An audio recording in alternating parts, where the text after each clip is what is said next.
Hello, and welcome to Beacon Hill Update, produced by Millis Community Media.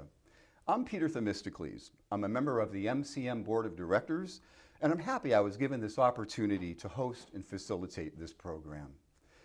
Beacon Hill Update is a quarterly one-on-one with our state elected representatives. Our program is split into two parts. The first is an unrehearsed question-and-answer session with questions from residents. And then we will turn the mic over to our representative to discuss some of the issues and legislation he's working on. Our goal is simply to present an organic conversation with our elected officials. Millis is fortunate to have two elected representatives to the Massachusetts General Assembly. Today on Beacon Hill Update, we are happy to have Representative James Arena-DeRosa of the 8th Middlesex District, which includes the towns of Millis, Holliston, Hopkinton, and Sherburne. Welcome, James. Well, thank you, Peter. Delighted to be with you today. It's such an honor to represent the town of Millis. I'm getting to know the community. We've had several local roundtables that I'll talk about a little later in the program, but it's great to be here with you today. Fantastic. Thank you. Well, let's start with our questions. Sure. Now, over the past few months, two important community concerns have centered both around special education costs across the Commonwealth and then the increasing need for affordable housing, especially in small towns like the ones that are represented in Millis in the Middlesex 8th. Let's start with special education, or SPED funding. Sure. During the past school year, towns were levied with, some folks are saying, up to a 14% increase in SPED funding for fiscal 2024. Most communities have had to scramble to cover that increase, and some towns have had to make some difficult budget cuts. What is the legislature doing then to reevaluate these expenses and current funding formulas? Is there some way the state can help communities, especially the smaller ones, manage these SPED costs better? Yeah, Peter, it's a great question, and it is very complex. Just to go back a little bit, at the end of the Baker administration, they put in a 14% increase on out-of-district placements. And the reason is that over the years, they'd only been 1% and 2% increases. They had fallen behind. I don't particularly mind that they wanted to increase it. They should have spread it out over several years. They should have given the small towns, all communities, more time to plan for it. So part of it was the way they did it, and not just that they did it. Okay. But the other thing is, small towns get hurt by unfunded mandates. To me, we don't want there to be competition between special ed and regular ed. We know it's important, but this should be a state obligation, and it's something that small towns have been fighting for years. And I'll give you a couple specific things that I think we can do. Thank you. I did support legislation that's going to up the reimbursement for transportation to 90%. I think it should be 100. I would support 100 when we get to that point, so that a small town like Millis, unlike the city of Boston, which has full staffs, they can redeploy special ed staff depending on the yearly needs. Small towns can't do that. I mean, they don't have the infrastructure people to do it, so they're always sending them out of district. I think we should support that 100%. The base reimbursement, I also think, needs to be increased. I'm supporting legislation that would bring it down, that it kicks in at $35,000, $36,000 rather than $47,000. That would also help quite a bit. The bigger issue, though, is something you mentioned, and I'm glad you mentioned it. In the State House, there's all these caucuses that we have, and that's fine. Gateway Cities, Environment, Black Caucus, and that's, people, like-minded issues that you care about. There's no caucus for the small towns. And we have small towns all across Massachusetts. And so for the next session, I'm already starting to talk with colleagues about, well, why don't we have a small town caucus? We have a lot of community interests, things that are community concern that play out in our individual communities. We should be looking for ways to work together, which is the purpose of caucuses. I'm part of the manufacturing caucus to help build back manufacturing in Massachusetts. So I think those are some things that we could do as well. We did put in some extraordinary money in the budget and some extra push, $20 million that towns will be able to access to cover this 1 year increase that happened. If that's not enough, there's some money that we're holding back that might go into a supplemental. But I know it's tough for Millis. I was getting calls from towns before I even took my oath of office on how this special ed hit was going to hit small towns. And here's the other irony to the whole situation. Towns like Millis that do the right thing, that want to support their young kids and provide them the support that they need, they get a reputation for that. I've met parents who said, well, I moved to this town, certain towns, because I know they care about the kids and they want to give them the right kind of placement. So that's a great thing. And what does the state do? You get punished for that rather than rewarded. So we really need to rethink the whole system. It'll take some time, but it's a complex issue, but we need to think about how it affects small towns. James, thank you. That's a thorough and fantastic answer. Let's now move on to affordable housing. We know the state is trying to create opportunities for more affordable housing through programs like 40B and the 3A MBTA Zoning Act, as two examples. But how do you think we can balance meeting those housing needs with the impact on the infrastructure, again, in small towns, infrastructure, services, and such? How can we balance that best? It is a balancing act. We know that our state has a huge challenge with housing, both around housing stock and just available housing, but then also affordable housing. So there's two things going on at the same time. I think that one of the things that we need to do whenever we think about housing is we've got to get away from one size fits all. And you know, you mentioned the MBT Communities Act, which I'm not a big fan of. Some people really like it. Let me tell you why, though. Okay. First of all, it provides no affordable housing, which does not get talked about a lot when that was all put through. It does increase housing stock. What it also didn't really do is take into account individual town situations. I've got some towns, no town water, no town sewer, 5 miles from the nearest train station. You know, the idea that we should be putting housing near train stations so people can walk to it, that's a great idea. I support that. I think that's really important. But, you know, the MBTA wants to make us build housing. Millis doesn't get the ride. You have to have a car if you're going to take the train. Now, there's trains in Norfolk and Walpole around here, but there's no train right here. So I think they should have thought a little bit more about it when they were doing that. And there's been some tweaking, and they're still working on it, but we need to look further. The bigger question, of course, is just affordability and housing stock. And we did put some money into more incentives for developers to build affordable housing. That hopefully will help. And you mentioned, you know, again, what about the stress on infrastructure? And there's balance in that. We know that a lot of suburban towns have had restrictive zoning that have made it hard to develop. You know, Millis has been kind of in between in their approach to it, which is good. But we're concerned about water in this town. What about PFAS? What's happening? You know, and so when the state is putting this money into big incentive programs, maybe we should also be thinking about how it's going to impact the towns, and can that be part of the package? Because it is going to be a stress on the way things are set up. The other overlay to this is the way that we have done affordable housing for senior citizens. So I get a call from the Housing Authority here in Millis, and I want to meet with them immediately, but they're doing their budget, so we're probably going to do it next month. And it's kind of criminal. Maybe you've read about this in the Globe, and this isn't just Millis, it's some other towns as well. Here we are, we have a housing crisis. And because of the way the system is set up for public housing, Millis has empty units that they're unable to fill. Now, here's my take on this. Let's start from the premise, and I agree, that all public housing should be available to everyone. That's a fine premise. But what we need to then do is take into account the reality of human beings and the way we are and the way we live. And it's my anthropology cap coming in here. You know, my grandmother, Italian grandmother, we had hard enough time moving her down the street because she was worried about moving out of her home. But at least we could say, look, you'll be near your relatives, your friends, your little grocery store that you still go to. You can walk to the train. It worked out great for her, but even that took some convincing. So what's happening around the state is, because this is this wide open system that anyone can apply anywhere, in Millis, and I don't know every detail, but I know some, they had 100 applications, they only got 12 back. Well, why? Well, Millis is a great town, right? I love this town. And I grew up in Walpole, I'm in Holston. You know, when I retire, we'll think of probably the towns around here that I'd love to live in. But people are getting invited to, and then they're looking like, oh, wait a minute, I can't walk to the train. This is an hour and a half from my family. Where are my relatives? Where are my kids? You know, in Hopkinton, they were trying to get placement for someone, and she finally got a spot, and they said, we have a place for you in Lowell. And she said, Lowell? I'm not moving to Lowell. My family's here. And so I'm not sure what the answer is exactly, but I'm already working on it. I talked with a colleague who lives very close to the city of Boston. He said, well, we don't have that problem. We're oversubscribed. I'm like, good for you. So the system works for you, but it doesn't work for a small town like Millis. So what I'd like to see is some kind of blended system where, sure, anybody in the state can apply for any public housing. But if in your town you have empty units that have sat for a certain amount of time, I'd like to give back some authority to the local housing authorities to say, if someone qualifies, they still have to qualify with the way the economic system is set up. I mean, I'm not just putting people into them. They'd be otherwise qualified for it, but the town would have a separate list of local residents. And I'll tell you what's starting to happen in so many towns like Millis.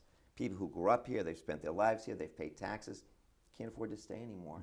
And we're ending up with communities, and the bigger issue on affordable housing, not that every single person that's a police officer or a firefighter or works for the town has to live here. When I grew up, a lot of people lived in the town that they worked in. Even when I coached Little League Baseball in Holliston, we had a police officer was one of the other coaches, we had someone, a firefighter, one of the kids that played. I was talking with one of the police chiefs, and he said, James, he said, I've got 28 officers, 26 of them don't live in the town because they can't afford it anymore. Yeah. So this is a very complex issue that's it's going to take a lot of work. We're going to have to think, but we have to be smart about the way we do it. And the way we do affordable housing right now is we did something important, which was to make housing available to all, but we didn't really think through all the permutations of it. And I think, we're Massachusetts, we should be smart enough to do both. So we'll see how that one plays out over time. Both of your answers have, thank you for them, by the way, very, very thorough, well thought out answers to these community questions. Both have pointed, both with the SPED thing, the housing process, noble things coming through the legislature, but the process, somewhere in the process, and then around small towns, the process. Let me ask you if I can I'm going to break off and just ask my own, if you don't mind. Sure. I like the idea of a small town caucus. That's interesting, and you had mentioned that as one of the solutions on the SPED thing. Is a small town versus a rural town? I guess I'm trying to get my head around that. I'm curious, so that's one question. My second question is, what your opinion, is Millis small or are we rural? I don't think we're really, I'd ask Millis to answer that question, but I think certainly small. I mean, it's evolving. It used to be very rural, but more and more of these towns around. I grew up in a small farm town that was rural. That's much more suburban now. Okay. Small suburban, but I do think even those small rural towns have a lot in common with towns like Mill, whether they're rural or small or suburban. If you're a certain size, you have a lot in common. I'll give you another example. There's no funding right now from the state for towns that want to redo their police station, their fire station, their senior centers. And it's getting expensive to build buildings. Why don't we have a building fund that does that? And I think that would help a lot of the small communities that you turn around to do it, and it's pushing taxes higher and higher. We're taxing seniors out of their communities. And it's always a balancing act to do a little bit of both. Yeah, it's an interesting question. I'll have to ask that one when I'm around, how people describe their own town. I would say I don't think many people would consider it rural, but maybe there's some that still do. Does Millis is Millis, for instance, and a small town in the Berkshires, Otis, Massachusetts, and Millis, completely different geographies, probably different populations, yet do they have the same issues funding the small police station? Yeah. What do you do with the housing? I think there are certainly things that those towns, have in common. James, thank you for addressing our viewer-submitted questions today. Now, in the second part of our program, let's turn the podium over to you. And for a deep dive into what you're up to on Beacon Hill, please tell us what's on the front burner for you. Sure. So let me talk a little bit about some things locally we've been doing, and then some of the big picture items that everyone might be interested in. We've had a series of roundtables here in Millis, and we're continuing to do them, that speaks to some of the committees I'm on and some of the issues that have come up. We've had some great meetings with the local small business community. I'm on the small business committee. Right. I've learned some things there about how we need to rethink our contracting. And one of the things that I've learned as someone that, in my career, I've taken on huge corporations, but that is so different from small local community businesses that sort of are the backbone of the community. And I want to be as helpful as I can, and I'm learning a lot from them. We've also had a series of meetings with veterans groups. It was a great turnout here in Millis. And one of the things I've learned, and I actually have an inquiry, I'm going to try to meet with the Secretary for Veterans Affairs, depending on which branch you come out of, you seem to get a different level of support on what's next, what benefits are available, what kind of package. And at Peace Corps, we always had a close of service conference where everyone was sort of briefed on what they had. I think the state could step in. We're fortunate we have a great veterans agent here in Millis, but every town doesn't have that. And so it's kind of a hodgepodge of whether you get the right information. And I think the state could do a little bit better when someone first gets back from their service, and the way we can be supportive of them. I am going to do a session with seniors at each of the senior centers, hopefully before the first of the year. That kind of weaves into one of the issues that I'm proud of. We just passed a tax package, so let me go through that, a tax relief package. We did double the senior circuit tax breaker, which I think will really help seniors on fixed incomes that want to be able to stay in their homes if they can. It won't be applicable. We'll do sessions before people have their taxes due. We'll try to do something in Millis by the end of the year. I mean, people can also talk about other issues as well. We also, at the estate tax, we have doubled. We're less of an outlier now in Massachusetts. We've now doubled the exclusion to $2 million. And you know, just the way life is. I mean, there were a lot of middle class families. If between your house and some modest assets, they were getting hit by that tax. Yeah. We also did some things for child and dependent care and a couple other things as well. Earlier in the year, so we kind of held back on the tax relief package. There's some other things in there. There's an investment in housing, ties into your housing question, investment in low-income housing as well. Some tax credits.